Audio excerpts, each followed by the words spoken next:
শুভ সকাল বন্ধুরা, সকলে কেমন আছো? আশা করি সকলে খুব খুব ভালো আছো। আমি মসলন্দপুরের ছোট্ট একটি গ্রাম থেকে আজকে আমার ব্লগটি শেয়ার করছি। আর আমার চ্যানেলে এখনও যারা সাবস্ক্রাইব করেনি অবশ্যই আমার চ্যানেলকে সাবস্ক্রাইব করে রেখো এবং লাইক শেয়ার কমেন্ট করতে কিন্তু ভুলো না। আর যারা সাবস্ক্রাইব করছে তাদের অসংখ্য অসংখ্য ধন্যবাদ জানাই। এই যে ডাঁটা কাটতে বসে পড়েছি, আজকে ডাঁটার তরকারি করব। রান্না প্রায় হয়ে এসছে আমার, শুধু আর একটা তরকারি বাকি আছে। আর এত না সজনে ডাঁটা না নিয়ে এসে নজনে ডাঁটা নিয়ে এসে বর, ওই কারণে ছুলতে খুবই অসুবিধা হচ্ছিল আমার, আর খুবই মোটা মোটা ছিল জানো না।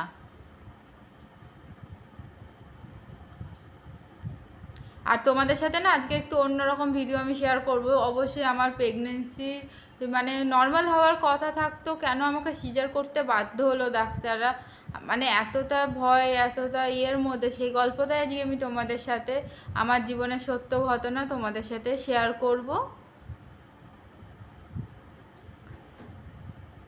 এত অসুবিধা হচ্ছিল কাটতে, কি বলবো।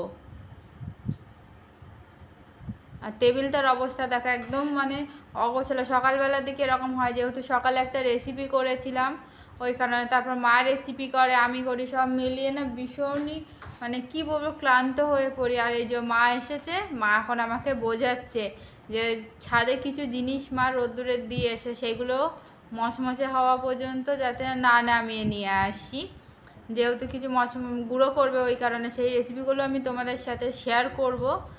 ওইদিকে রোদ্দুর না থাকলে ওইদিকে রোদ্দুর দেবী, এইসবই কথা আমাকে মা বলছে, যে ওইদিকে সব সাইড করে দিবি যাতে রোদ্দুর লাগে, কেন এক রোদ্দুরে শুকাতে হবে জিনিসগুলো। আর এখন বাইরে যা সুন্দর রোদ্দুর পড়ছে, এখনই এই জিনিসগুলো না তৈরি করলে সারা বছর তোমরা কিন্তু সংরক্ষণ করে রাখতে পারবে না। ওই কারণে আমি খুব জলদি আমার সমস্ত এই শুকনো রেসিপিগুলো আমি তোমাদের সাথে শেয়ার করব। আর মা ওইদিকে চলে গেছে টিফিন কারি নিয়ে, যেহেতু টিফিন কারিতে জল ভরে ওটা ফ্রিজে রাখবো, এই কারণে যেহেতু রেসিপিতে একটু ঠান্ডা জল লাগবে। আর আমি তাড়াতাড়ি তোমার তরকারি কেটে নিচ্ছি, যেহেতু মা বললো ছাদে যেতে, ছাদে যাব এখন আমি। হ্যাঁ, মাকে বলছি মা আমি সবজিটা কেটে দিয়ে যাই, তারপরে ছাদে যাই, তাহলে রান্নাটা বসানো হয়ে যাবে। আর যেহেতু রেসিপি করতে গেলে না অনেক টাইম লাগে, আর সকালবেলা যদি কোনো বড় রেসিপি করি ব্রেকফাস্টের জন্য আরও বেশি সময় লেগে যায়। ওই কারণে আজকে এমনি অনেক বড় একটা রেসিপি করে ফেলেছি।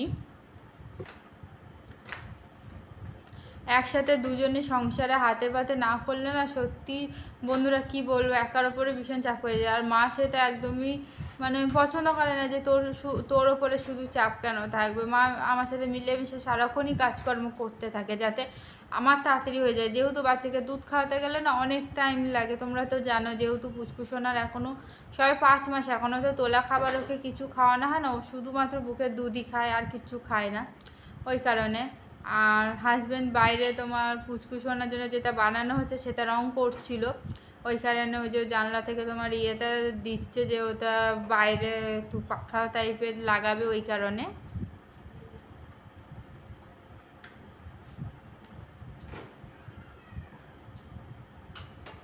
আর প্রায় 10:30 বাজতে চললো, তখনও আমার রান্না একটা তরকারি বাকি ছিল। আর খুবই হুটোপাতা করছিলাম আমি যাতে তাড়াতাড়ি হয়ে যায়, না হলে কিন্তু খুব সমস্যা যায়, যেহেতু পুচকুসোনাকে 11টার মধ্যে স্নান করাতে হয়। আর ও না মানে স্নান যদি দেরি হয়ে যায় না খুবই মানে জ্বালাতন করে। আর এত গরমে তো ওর পুরো বোঝা যাবে এমন জ্বালাতন করবে যে মাথা ধোয়ানো হবে, মুখ মোছানো হবে, ব্যাস ও শান্ত। আর শান জিনিসটা এমন বোঝে ও। কি বলবো বন্ধুরা, এত গরম পড়েছে তো তার জন্য একটু লেবুর শরবত বানাবো, তার জন্য এরকম জলে আমি গুড় ভিজিয়ে নিয়েছি। আমি চিনি দিয়ে করি না, গুড় দিয়েই বেশি করি। আর সাথে একটু এই যে লেবু নিয়ে নিয়েছি আর পুদিনা পাতা নিয়ে নিয়েছি, এই দিয়েই করবো। তো বন্ধুরা আমার তো এখনও রান্নাবান্না এই যে টেবিল এখনও গোছানো বাকি আছে, আজকে অনেক দেরি হয়ে গেছে, যেহেতু সকালে একটা রেসিপি করেছি তোমাদের সাথে শেয়ার করব। আর এই দেখো মুড়ি খাবে ও, ওই দেখো হা করছে, দেখো সিন দেখো ঝুঁকছে কেমন, কি সুন্দর কোলে বসতে শিখে গেছে। হবে না, থাবা দেবে মা মুড়ির ওপর, ওই দেখো হাত তুলেছে, খাওয়ার জন্য কি করে দেখো। আর একটা মাস পরে খাবা তুমি।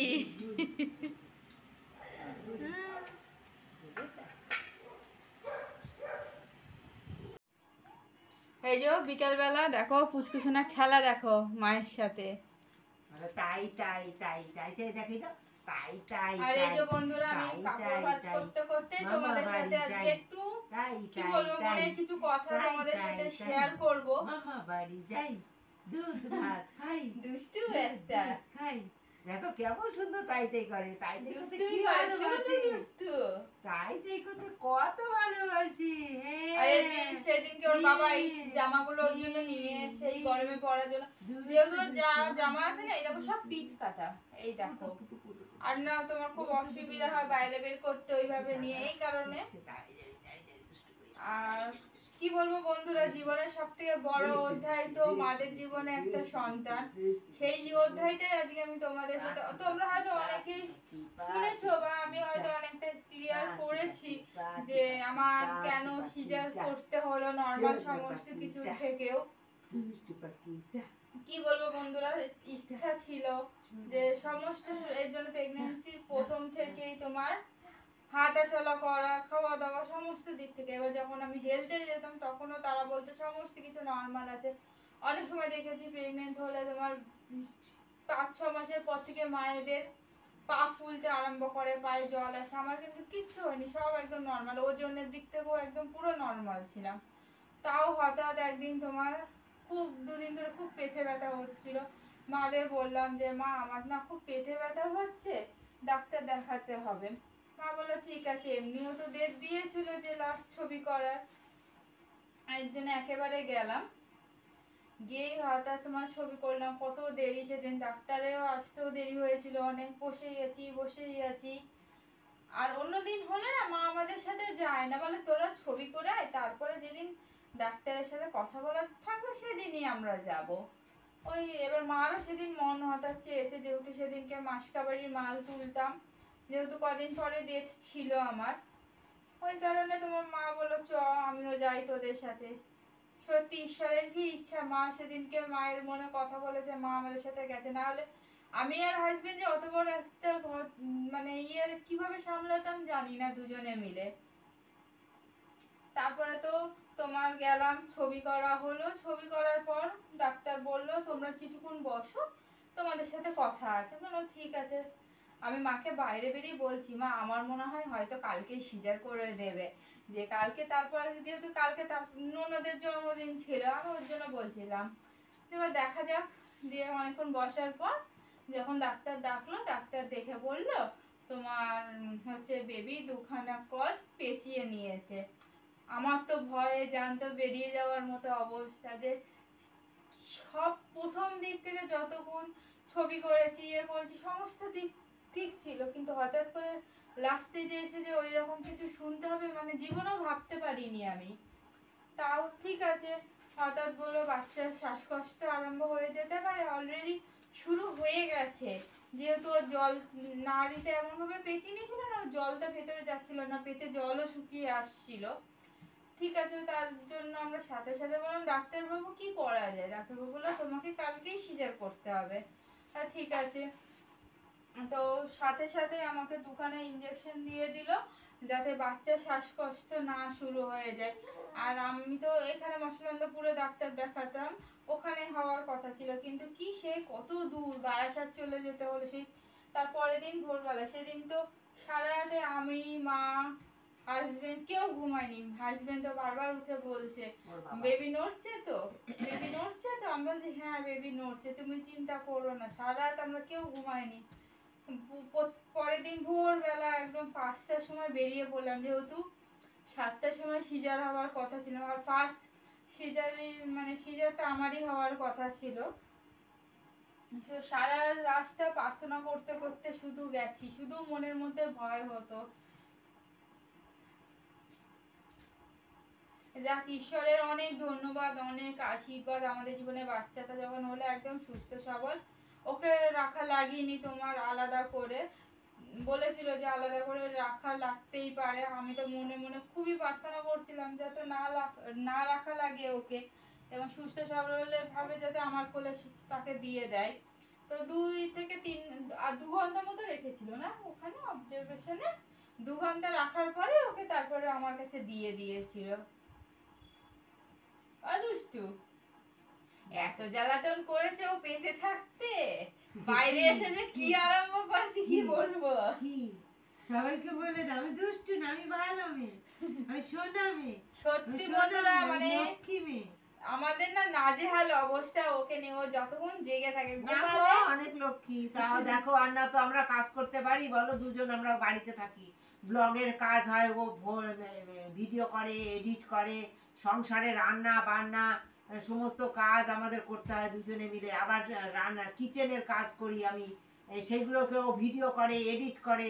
এই দুটো ব্লগ, প্রত্যেকদিন ভিডিও আবার এডিট করা, এটা ছোট একটা বাচ্চা, হ্যাঁ, আবার সংসারে কাজ বাজ, রান্না বান্না, এই কাপড় চুপুর দুনিয়া কত কিছু হয়, এইগুলো সব সামলে আমরা দুজনে মিলে তো লক্ষ্মী বলে আমরা পারি বলো। বাচ্চারা বাচ্চা করবেই। তারপর বাচ্চারা একটু দুষ্টু না হলেও না বাড়িতে না একদম সে মন মরা টাইপের হয়ে যায়। আর আমার তো একটু দুষ্টু বাচ্চা ভালো কাউকে না হয়তো। দেখলে একটু দুষ্টুমি মানে চেঁচামেচি করে, ডাকে, সবাইকে ডাকে। আর এখন না প্রত্যেকদিন ওর নতুন নতুন অভ্যাস হয়েছে, নতুন নতুন জিনিস শিখেছে জানো না। তোমার কথা বলা হচ্ছে, তুমি ভালো মেয়ে, সোনা পাখি আমার, দুষ্টু না, সোনা পাখি না, আমার সোনা সোনা, আমার চাঁদ সোনা। দেখো তোমাদের সাথে গল্প করতে করতে আমার কাপড়ও ভাঁজ হয়ে গেল, প্রায় হয়ে এসছে। তোমরা ওর পাশে থেকো, তবে এগিয়ে যেতে পারবে।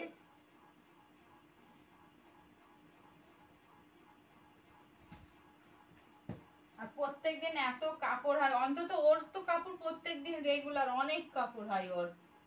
কেন বলতো, এখন আর হাগিসে রাখি না, হাগিস শুধু রাতের বেলা, একদম যখন শুতে যায় তখন খালি হাগিস, এছাড়া না। গরমে খুব কষ্ট হয় বাচ্চা, যেই হাগিসটা খুলে দেই না ও কি হ্যাপি হয়, যখন হাগিস পরাবে আর খেলবে না, পা ঠা দাপাবে না, হ্যাঁ, যেই না খুলে দেবো ব্যাস একদম পা দাপা দাপি খেলা শুরু করে দেয়, ভীষণ হ্যাপি থাকে ও। শুধু দুষ্টু, দেখো ওঠার জন্য কি করে ও, দেখো ওঠার জন্য ওই দাঁড়িয়েছে। পাখিটা একটু ঘুরতে হবে, নিয়ে একটু ঘুরতে হবে, এখন তো রাত হয়ে গেছে, শোনা বাইরে দিয়ে ঘুরবো কোথাও দিয়ে তোমাকে, হ্যাঁ হ্যাঁ, যে ঘুরতে হবে তাই জন্য। ছোনাটা এই ছিল আমার প্রেগন্যান্সি জার্নির কথাটা। তোমার মানে সত্যি বলতে অনেকের তো আমার থেকেও অনেক ক্রিটিক্যাল অবস্থায় থাকে, তবু আমরা এই সামান্য অবস্থায় ভয় পেয়ে গেছিলাম এত যা বলারও বাইরে।